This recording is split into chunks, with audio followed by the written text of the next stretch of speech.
Senior public health ഇൻസ്പെക്ടറാണ്. ഇവിടെ food arrange ചെയ്യുക എന്നുള്ളത് നമ്മുടെ മുനിസിപ്പാലിറ്റിയുടെ തദ്ദേശ സ്വയംഭരണ സ്ഥാപനത്തിന്റെ ഉത്തരവാദിത്തമാണ്. അതനുസരിച്ച് ഇന്നലെ അപ്പുറത്ത് 2 ദിവസമായിട്ട് മോഡൽ സ്കൂളിൽ ഈ ക്യാമ്പിന്റെ ചുമതല ആർക്കാണ്? ഈ ക്യാമ്പിന്റെ ഈ മൊത്തത്തിൽ എനിക്കാണ് ചുമതല. വെൽഫെയർ ഓഫീസർ, വില്ലേജ് ഓഫീസർ ഉണ്ട്. പക്ഷേ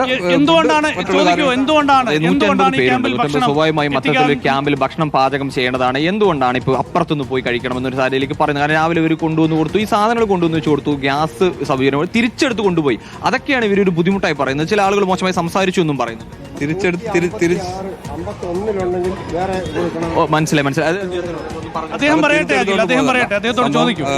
രാവിലെ നമ്മുടെ ഗ്യാസും സ്റ്റൗവും നമ്മുടെ അവൈലബിൾ ആയിരുന്നു. പക്ഷേ അനുബന്ധമായ പാത്രങ്ങളും മറ്റുള്ള സൗകര്യങ്ങളും ഇല്ലാത്തത് കൊണ്ട് അത് ഇന്ന് വൈകിട്ടത്തേക്ക് എത്തിക്കാൻ സാധിക്കുകയുള്ളൂ. കാരണം അതായത് സാധനങ്ങളില്ല. ഓക്കെ, അത് കൃത്യമായി ഇവരെ ബോധ്യപ്പെടുത്തുക എന്നൊരു വിഷയമുണ്ട്. അതൊരു കാര്യമാണ്. അവർ കാര്യങ്ങൾ എന്നുള്ളത് തന്നെയാണ് നമുക്ക് ഇവിടെ ഒന്ന് ഇവരോട് സംസാരിക്കാൻ മനസ്സിലാക്കുക. ഒരു പക്ഷേ ഇവരെ ബോധ്യപ്പെടുത്താൻ സംസാരിക്കാൻ കഴിഞ്ഞിരുന്നെങ്കിൽ അത് പായിപ്പാട് പഞ്ചായത്തിലെ കൗൺസിലർ ഉണ്ടായിരുന്നു. അതുപോലെ തന്നെ മുനിസിപ്പാലിറ്റി ആൾക്കാർ ഇവിടെ ഉണ്ട്. മുനിസിപ്പാലിറ്റി 19-ാം വാർഡിലെ കൗൺസിലർ ഉൾപ്പെടെ നമ്മൾ വിവരങ്ങൾ അന്നേരം ധരിപ്പിച്ചിട്ടുണ്ടായിരുന്നു. ഈ പറയുന്നതെന്ന് വെച്ച് കഴിഞ്ഞാൽ ഒരു കോമ്പൗണ്ടിൽ തന്നെ ഉള്ള സ്കൂളാണ്. അവിടെ 2 ദിവസമായിട്ട് ക്യാമ്പ് നടന്നുകൊണ്ടിരിക്കുകയാണ്. അവിടെ ഭക്ഷണ സാധനങ്ങൾ വെക്കാനുള്ള എല്ലാ സൗകര്യങ്ങളും ഇല്ല. ഓക്കെ, പക്ഷേ മഴയുള്ള സമയത്താണെങ്കിൽ ഇവരെങ്ങനെ അപ്പുറത്തോട്ട് പോകും? അതൊക്കെ വലിയൊരു പ്രശ്നങ്ങളാണല്ലോ. ഇതെല്ലാം നമ്മൾ അഡ്രസ്സ് ചെയ്യപ്പെടേണ്ട കാര്യങ്ങളല്ലേ. ഇപ്പോൾ ഇല്ല എന്ന് പറയുന്നില്ല. അപ്പോൾ സ്വാഭാവികമായി ഇതൊക്കെ അഡ്രസ്സ് ചെയ്യപ്പെടേണ്ട കാര്യങ്ങളിൽ ഇവരെ കൃത്യമായി ബോധ്യപ്പെടുത്തിയിരുന്നെങ്കിൽ ഇത്ര വലിയ ഇഷ്യൂ ഈ കാര്യങ്ങൾ പോകുമായിരുന്നു. രാവിലെ അവരെ കറക്റ്റായിട്ട് മെമ്പറെ ഉൾപ്പെടെ ബോധ്യപ്പെടുത്തിയാണ്. പക്ഷെ ഇവിടെ സംഭവിച്ചതെന്ന് വെച്ചാൽ ഇവർക്ക് ഒരു ഈഗോ ഉണ്ടായിട്ട് അവർക്ക് അപ്പുറത്ത് പോയി വെള്ളം കിട്ടിയിട്ടില്ല, രാവിലെ ഭക്ഷണം കിട്ടിയില്ല. അഖിൽ അദ്ദേഹത്തോട് ചോദിക്കും, എന്ത് ഈഗോ? അങ്ങോട്ടും ഇങ്ങോട്ടും ചെവി പറഞ്ഞ കാര്യമില്ല. തുറന്ന് ജനങ്ങൾക്ക് ഞങ്ങൾ പറയും സാറന്മാരെല്ലാം കൂടെ അങ്ങോട്ടും ഇങ്ങോട്ടും ഓരോ കാര്യം പറയും. അങ്ങനെ പറഞ്ഞു ഇങ്ങനെ പറഞ്ഞു ഞങ്ങൾ സമ്മതിക്കരുത്.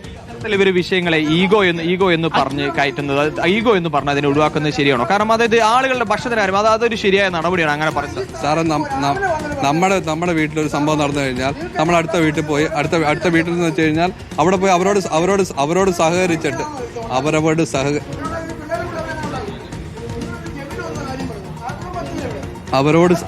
സഹകരിച്ച് അവിടെ പോയി കറി അവിടെ വെന്തിട്ടുണ്ടായിരുന്നു രാവിലെ ഞങ്ങൾ വന്നപ്പോൾ. പക്ഷെ ഉച്ചയ്ക്കുള്ള കറികൾ അവിടെ വെക്കാൻ വേണ്ടിയാണ് പറഞ്ഞത്. ഇപ്പോൾ സമയം 2:30 നമ്മൾ എന്തുകൊണ്ട് ഇത്ര വൈകി? ഭക്ഷണം കൊടുക്കാനുള്ള തയ്യാറെടുപ്പുണ്ടാകും. ഇപ്പോൾ സമയം 2:20 എന്തുകൊണ്ട് ഇത്ര വൈകി? അവിടെ ദുരിതാശ്വാസ ക്യാമ്പിൽ വന്നിരിക്കുന്നവർക്ക് ഈഗോയാണ് എന്നാണ് പറയുന്നത്. ദുരിതാശ്വാസ ക്യാമ്പിൽ വന്നിരിക്കുന്ന പാവപ്പെട്ട മനുഷ്യരുടെ മുഖത്ത് നോക്കി ഈ ക്യാമ്പിന്റെ ചുമതലയുള്ള ഒരു ഉദ്യോഗസ്ഥൻ പറയുന്നു അവർക്ക് ഈഗോയാണ്. തൊട്ടപ്പുറത്തുള്ള ക്യാമ്പിൽ സജ്ജീകരിച്ചിരിക്കുന്ന ഭക്ഷണം കഴിക്കാൻ ഈ കുഞ്ഞുങ്ങളെയും എടുത്ത് ഈ വയോധികരായ മനുഷ്യർക്ക് ഈഗോയാണെന്ന് പറയാൻ ഈ ഉദ്യോഗസ്ഥന് എങ്ങനെ ധൈര്യം വന്നു? എങ്ങനെയാണ് ഈ ഉദ്യോഗസ്ഥന് ധൈര്യം വരിക? ഈ ക്യാമ്പിൽ നിന്ന് തൊട്ടടുത്ത ക്യാമ്പിലേക്ക് പോയി ഭക്ഷണം കഴിക്കണം എന്ന് പറയുമ്പോൾ കുഞ്ഞുങ്ങളടക്കമുള്ളവരെ, വയോധികരായവരെ, കിടപ്പ് രോഗികളെ അടക്കം എടുത്തുകൊണ്ട് പോകുന്നത് എങ്ങനെ?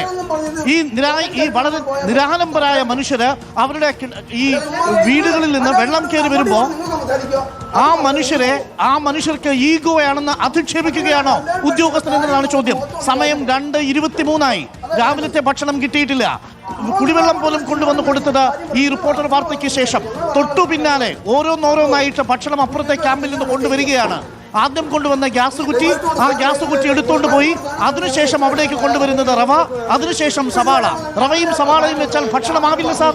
അവിടേക്ക് എന്തുകൊണ്ടാണ് ഗ്യാസ് കുറ്റി കൊണ്ടുവന്ന് അവർക്ക് ഭക്ഷണം പാചകം ചെയ്ത് കൊടുക്കാത്തത്?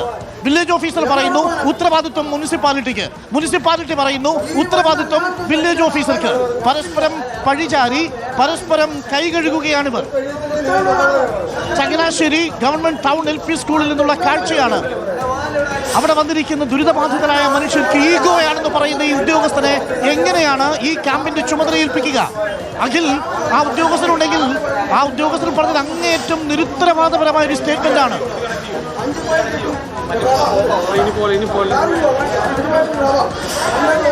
അഖിൽ അവിടെയുണ്ട്. അവിടെ എനിക്ക് തോന്നുന്നു മറ്റു പ്രവർത്തകർ കൂടി എത്തുന്നുണ്ട്. ഇപ്പോൾ ഭക്ഷണ സാധനങ്ങൾ അഖിൽ എത്തിച്ചേർന്നോ? MLA വന്നിട്ടുണ്ട്.